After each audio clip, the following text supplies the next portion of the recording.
Assalamu alaikum, hello everyone. And now today is day 4 of our sandwich making challenge. And today we are making mostly a hot dog, but do we call it a sandwich? No, right? I guess so. But still I count it as day 4.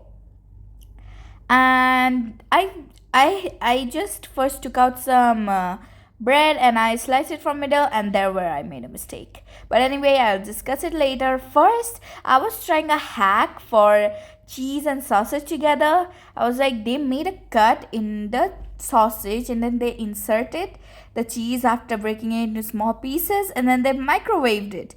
I also wanted to try this hack and it really worked out so well. After that, here is where I made a mistake. I also had some fried onions and some eggs. I fried all them.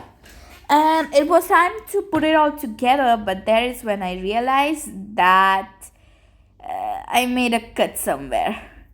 I made a mistake somewhere.